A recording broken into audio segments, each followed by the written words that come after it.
I've spoken with Karl Diffenderfer about how business leaders have a hard time delegating and how he helps his clients to let go of the tasks that they don't enjoy doing.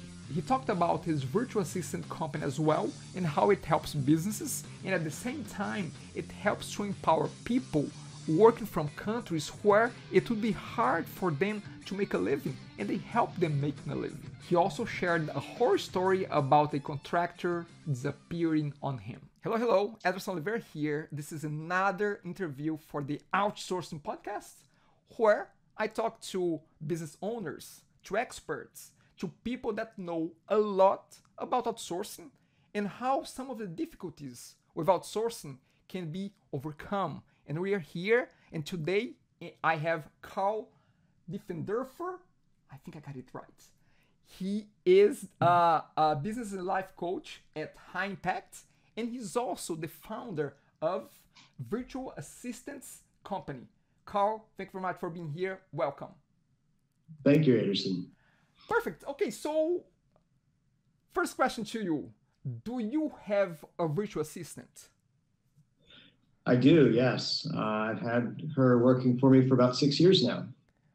Got it. Okay, so talk a little bit about where you are located and about your business as well.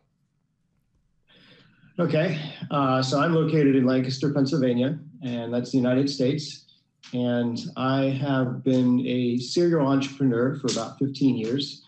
I've owned, started, run, and sold companies, and I just love starting companies. And my current companies that I'm focusing on right now are one is a business and life coaching company, and that's where I help business owners build a company that runs itself. And then I also have Virtual Assistants Company, and Virtual Assistants Company bridges the gap between the overseas community that likes to do work for people here in the United States and Canada. And then I help train both sides to be able to get the best impact of the work going overseas. Got it. So I had a look on your LinkedIn profile, and I realized that the Virtual Assistant Company was founded about 4 years ago. Go a little bit deeper into what did you see back then that you said, hey, I might as well just build a business, assisting people getting business owners, getting virtual assistants. What was the need that you saw back then?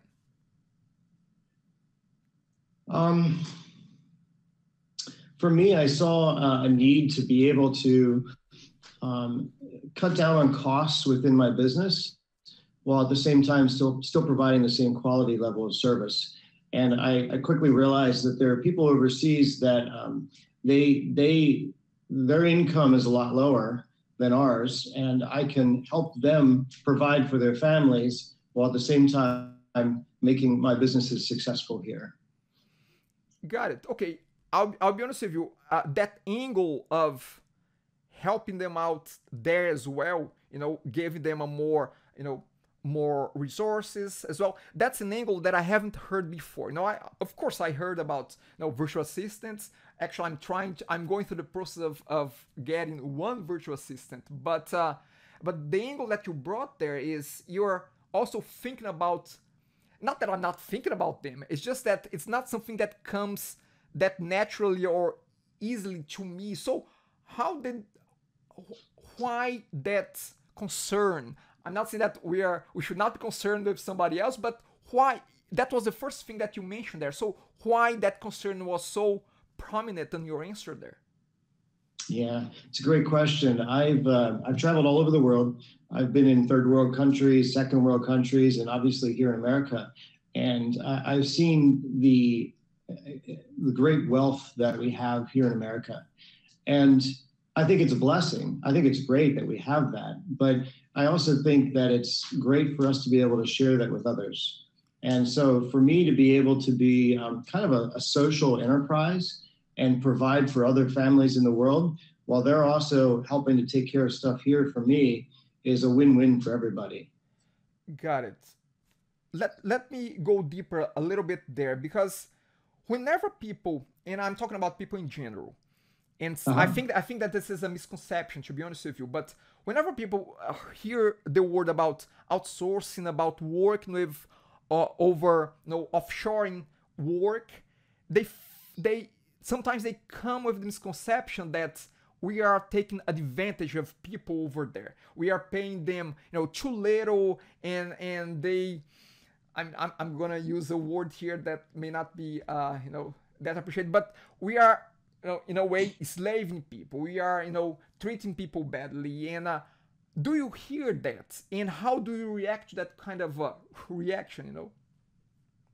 Well, I think people could certainly abuse it. There's no doubt about it. And I think some people do. I think every person has value. And so to me, what I do is I look at what they would be making in their current economy, where they live, how much they would make in their salary. And then I make sure that I'm paying them more than that, to the point where one of the employees recently just commented that it's able to provide for her whole family. And so I'm still able to keep my profit margins good here in the States, but then also provide more for them. So, like I said, it's a win-win for everybody.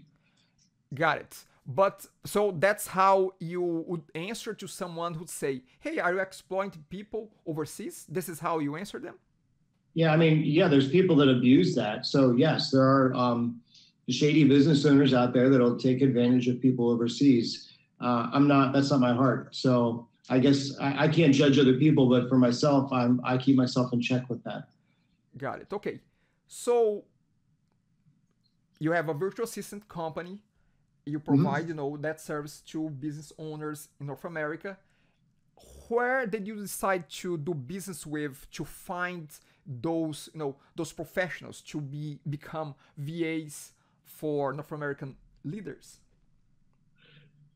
Okay, so I've worked with people all over the world. Depending on what kind of work I'm looking for, I will interview around and find the person I think is the right fit.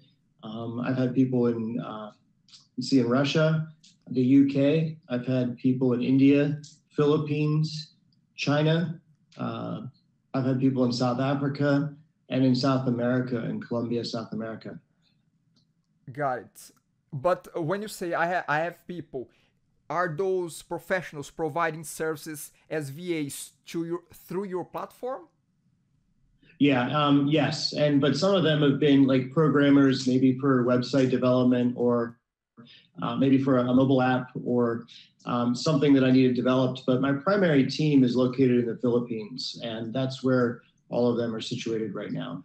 Got it. I have the privilege of talking to a North American based virtual assistant last week, and the interview Mhm. will be live soon. And one of the things that I spoke of her was the fact that, you know uh, what is the line that we draw there, and if we need a line for that, is that, you know what is, for instance, web development, what is coding, and is that VA work, or is that, I need a coder here, I need a developer here? How do you distinguish them, or you don't actually need to distinguish them? Yeah, that's a really good question. They are separate services for sure. I think web development probably should stay within a web development firm. But for me, and the fact that I've owned a marketing company, I felt comfortable going overseas and finding that person. I would say the virtual assistants do a little bit of maybe WordPress updates or Google AdWords or Facebook advertising or that kind of stuff. But it really would be advantageous to have a web development firm take care of that for you. Got it. Okay. Okay, so you mentioned a few different countries there, depending on your needs, depending on, I guess that depending on the specialty as well. My question is, and that's my impression as well. It might be wrong, but you are here to correct me, as you are doing, very focused work on the VA space. But Yeah. why are the Filipinos so, I guess, so in line with that type of work? Because it seems to me that a lot of the VA professionals and VA companies, they focus a lot on the Filipino market. Why is that? That's a really good question. Well, I mean, their cost of living is a lot lower for sure. And so, over there, people might make anywhere from $300 to $800 a month as a full-time salary. But then more importantly, I think they really care about their English. They care about learning and growing. I've seen that to be true all around. They're good communicators, and they care about people. So they're not just like run all over the place just trying to make money, but they care about doing good work and caring about the people they work with. And I appreciate that. Okay, okay, okay. So do you think that this is a cultural trait of them? I do, yeah, yeah. I've worked with many different cultures. For example, the Russian culture, not especially the UK, but the Russian culture, they can be really they can be more cold in their demeanor and how they communicate, and it's just how their culture is. It's nothing against them, but sometimes people like to communicate with somebody that's a little bit more warm and more relatable in their conversation. No, I find that as well. I not only work with Filipinos as well, that they are actually there in the Philippines, but I have Filipino friends here in Canada as well. So I find them very, very warm, as you're saying. Now, Yeah. we're talking about the positive aspects of their culture, and how great it is to work with them. But do you see any challenges, culture related as well, of working with we were talking about Filipinos, of working with Filipinos? Is there any challenge that you see? Hey, this is one trait that I have to talk to anybody new in my organization because we have to work around this. Anything comes to mind? Yeah, I mean, a lot of what I deal with, and we just basically pay more to get them a higher quality internet, but their internet goes down frequently. And depending on the weather, depending on the time of year, the heat. And so there might be a day where there's a project due and I can't get a hold of them, and that's why. And so how I deal with that is I just make sure that I'm planning ahead and that I'm not like needing something to be due right in that moment. It's a week in advance, so I'm not rushed around. And ultimately, as a coach, I should be running my business that way anyway. So it really is good exercise for me. Got it. I see. Okay. Now, I saw something on your site. While I was researching is that there's a question there on top of very prominent is, what should you delegate? Let's talk a little bit about that. Okay. What is it that you should delegate in general? Okay. Well, that's a great question. As I coach business owners, one of the things we look at is, what do you love to do in your business and what do you loathe doing? What do you hate doing in your business? And we go through an exercise that helps them delineate between the two. And then once we figure out what are those things that, boy, if they could just get rid of it, they would be so much more happy in their business. We figure out how we can systematize those things and make a process for them. And then we also figure out if it's possible to digitize those things in such a way that an overseas admin would be able to handle it, or if it needs to be a local person. And from there, that's how we help them begin to delegate the things that they hate doing inside their business. Okay, so talking about delegation, why people in general have a hard time and leaders, business leaders, I think that it's the extreme example of that. Why do they have such a hard time delegating? Oh man, that's such a great question. Start there. I know that you can spend an hour just talking about that, but again, give us some clarity here. Yeah, well, a lot of times in the coaching world, what I see is the business owner doesn't. How do I put this? They don't know how to take the time to slow down and create a process that actually works, so they feel comfortable handing it off to somebody else. That's the first thing that I run into. And then the second thing would be they're not willing to allow somebody to mess up in doing that process. And so they just were like, well, I handed it to this person. They didn't do a good job, so I'm taking it back. And really, ultimately, for all of us as people, we need to have a couple shots at things to make them right and get them perfect. And so there's the training and teaching. They don't take that time to slow down and really engage with that person that they're training to get it right. And as a coach, how do you start to break that pattern? How do you break that? Well, I will help them create the process, and then I will be with the coaching client. I will be with them in that delegation process. And so when they get frustrated, I'll say, hey, hold on. This is the way it would go with an employee here or an employee overseas. It's across the board. You're going to deal with this. So how do we make it right the next time? And so I'll just continually work with them until we get it right. Okay, let me mention a little bit about a theory that I have. For you to Okay. be working with other people aside from yourself, you have to be okay for people to mess up, for people to do things wrong, because you know what, when you're dealing with somebody else and even yourself, something can go wrong and will go wrong, most likely eventually. It's not really a matter of, okay, what if, but when. And Yeah. you should be Right. ready for that when, and decide up front of, okay, when that happens, this is how I'm going to behave. I'm not gonna walk away. I'm not gonna fire the VA. I'm just gonna, okay, what did I mess up here? How can we do better next time? Does that make sense? I mean, or I'm completely off here.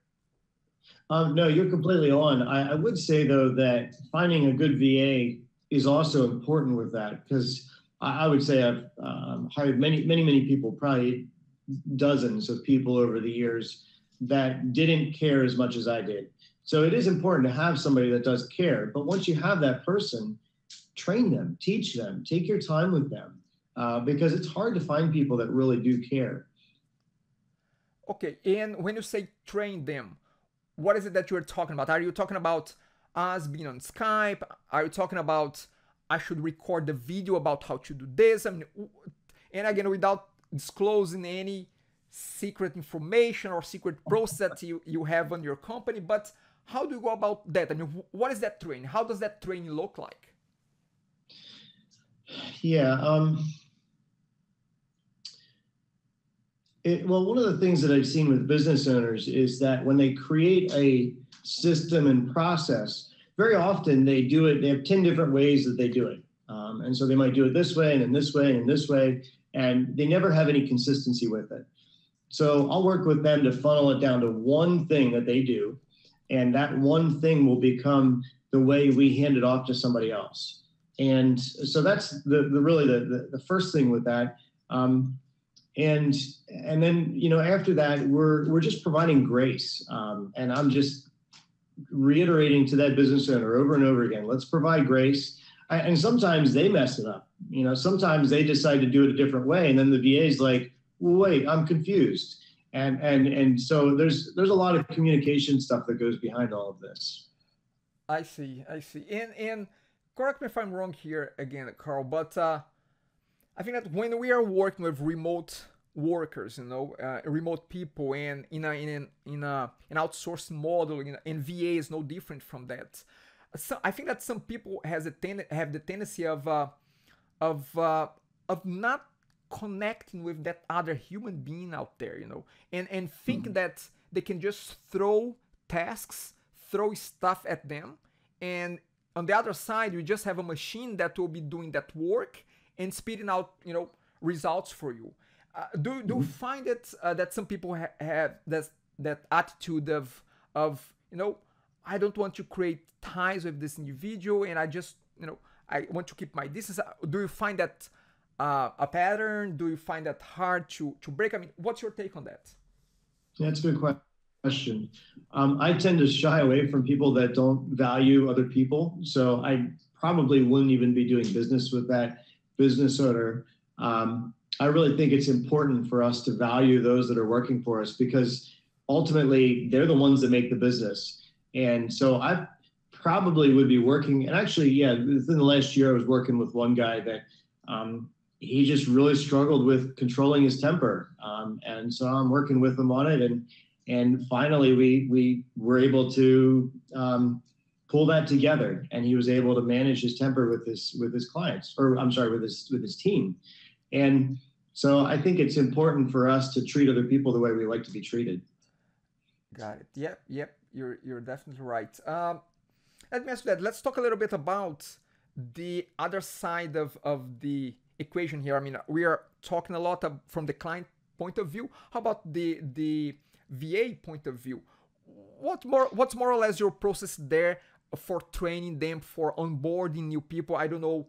I mean, and again, you can disclose whatever information you want to disclose, but I don't know how big is your team there from a VA point of view. But talk a little bit about your process of bringing people on board from the VA side of the business. Yeah. So we go word of mouth first because I have people that I know, like, and trust over there. And so we have 5 people over there that are full time for us. And as we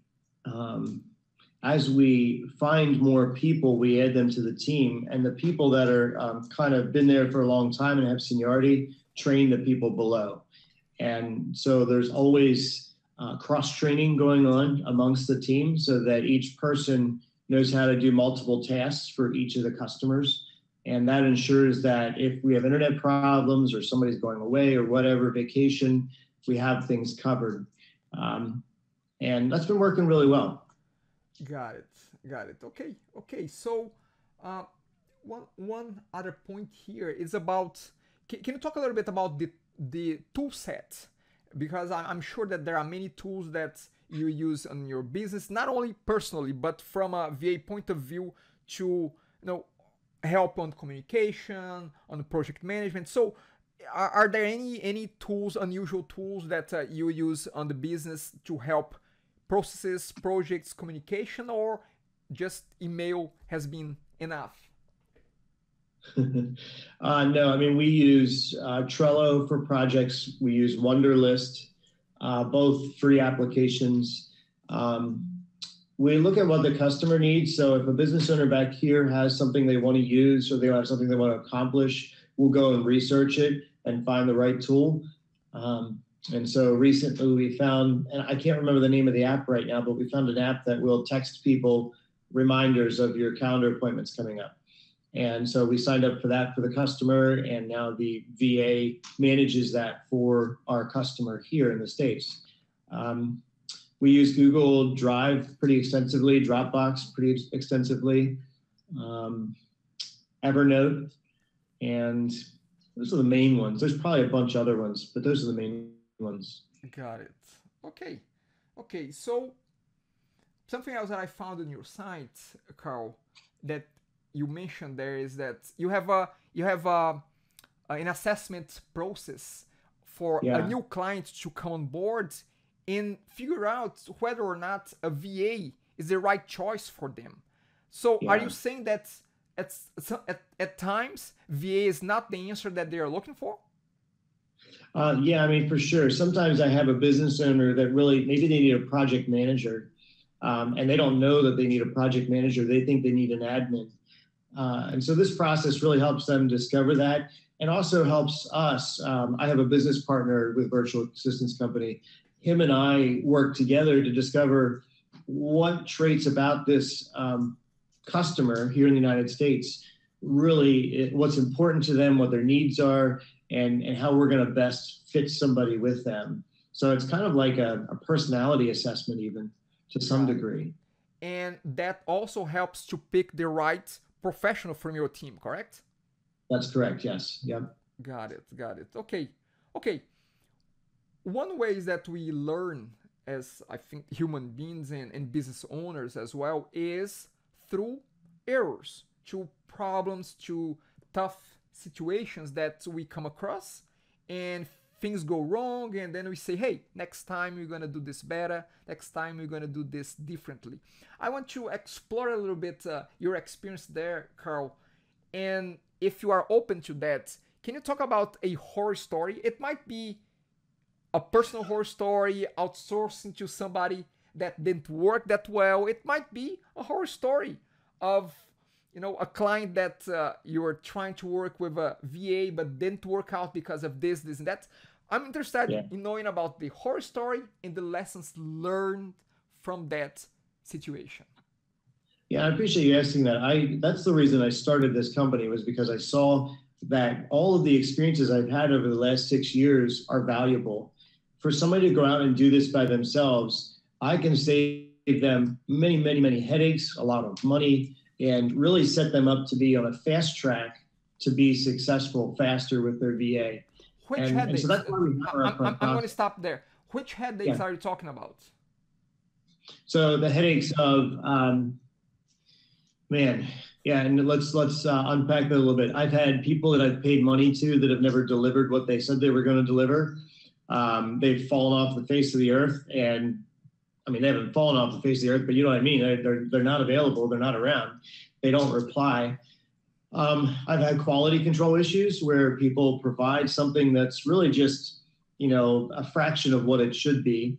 And usually in those cases, I'm paying somebody else to go fix it. And that's why I've built a team of people, because I know that I can trust these people to always give me quality. I've had responsiveness issues. People, they say they're going to do a project, and they do it, but it takes them twice or three times as long as it should have taken them to do it. And, even though we communicated up front, this is the timeline, this is when we need it done by, they just kind of disappear. And then they come back a couple weeks later and say, well, what about this? And we answer that, and then we wait a couple weeks, and then they come back again. I guess it is what it is, but that's why I have a team. I just got sick of that. Got it. Okay, so let's go back to the horror story. Sorry, I've interrupted you. So if you can, go back to the horror story that came to mind, please. Yeah, I think the only one that came to my mind was I had a lady working for me in Russia, a very nice lady. I really liked her a lot, and she worked hard, but she was in college while she was doing this work. And I gave her a forward of money, thinking that she asked for it. She said she needed it to pay her school bills. And then she stopped responding. And I think it's because we weren't a fit as a company, or, and me as a person, I wasn't a fit, and that's okay. But it's tough when you give somebody money and they don't, they don't follow through. But be that as it may, that's part of the risk of working overseas. Got it. Yeah, the person disappearing, and at the beginning of my outsourcing career 10 years ago, I made a point of working with Brazilians in Brazil, and the reason was that I could get their phone number, and I could call their house in case someone was not replying to me. I was actually doing that, so that's the reason why. But again, sometimes it's not. I mean, you're talking about overseas. You're talking about Philippines and India and Russia. So sometimes we don't even know how to call a number there. And again, think about talking their language. I mean, Philippines English, that's fine, but Russia, I mean, we'll not be doing well there. Well, and that's why the people in the Philippines, they all have each other's cell phone numbers, and they're not even they're on different islands, so they're not even close to each other, but they're able to text each other. And this morning, one of the team members wasn't available for our team meeting, and I messaged one of the other ladies. We use Slack for our communication, and she texted her, and it turned out that she was on the road traveling and just wasn't available. And so it is nice to be able to have them being able to text each other and figure out what's going on. Got it. Great points. Great point on that. Let's shift the conversation a little bit here, Karl, to online platforms, to marketplaces. Because, okay, I mean, you have been doing this for a while, so of course you know about the platforms out there, 99 Designs and Upwork and freelance.com. So what's your view on those platforms? I think they're a great way to start in testing the waters to see if you can find somebody you like. I'll tell you, the problem or the hard part about it is you really have to have patience. I probably went through 10 or 12 different developers, WordPress developers, to work on my WordPress websites before I found the one that I like. And and they might have 5 stars. It doesn't especially mean that they're actually a 5-star person. So that I would say, I just caution you, if you're going to use those sites, be advised that you probably going to have to hunt a little bit to find the person you like. Okay, so on that point there, I could very much, if I need a virtual assistant, I could go to one of those platforms and look for a VA, or I could go Yeah. to a provider like yourself and some other people out there that are doing work on a similar fashion and work with one of those specialized sites. So what will be my the difference in my experience if I choose a platform like Upwork or if I choose to go with a service like yours, Yeah. So when you have to have a lot of intuitiveness with what you're trying to accomplish and what the specific steps are that need to be done if you're going to use something like Upwork, because the people overseas might not know exactly what it is you're trying to accomplish or what the metrics are or what the goal is or the strategy behind it. So if you have those things defined, then Upwork works great. If you're not crystal clear, and when I say crystal clear, I mean crystal clear on what it is you're trying to achieve and how you're going to get there, it's probably better to work with somebody like me who's going to be a coach to help you unpack all those pieces floating around in your mind to make a plan that's really clear and cohesive to be able to hand off to one of those overseas admins. Okay, that's a good point because just about a week ago, I listened to the interview of the co-founder of a platform called Contently. And Contently, what they do is they have writers. And I know that we're talking about VAs, but I just want to quickly run the comparison here.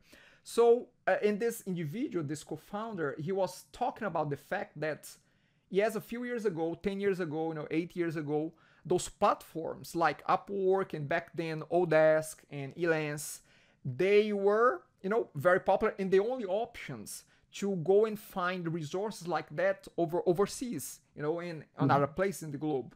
But you as a client had to do the legwork to test and to see and to make sure that there's a good match between yourself and the right provider, and there might be a lot of a try and error there. Now, Mhm. now more recently in the last few years, they have seen the surgence of platforms like Contently, like TopTel as well, where you come to them, and that's what you were talking about, I think, where you come to them and say, hey, this is my situation, this is what I think I need. Can you match me with someone that can provide me what I need here? And they do more of a hand holding. Is that the mode that you are pursuing? Yeah, I'm doing hand holding on both sides. So I'm hand holding the overseas admins and I'm hand holding the business owner here. And so the business owner gets, in a sense, they get free coaching out of this, where I'm teaching them the systems and the entrepreneurial models that are going to make them more successful. And then I'm helping them hand that over to the overseas admin.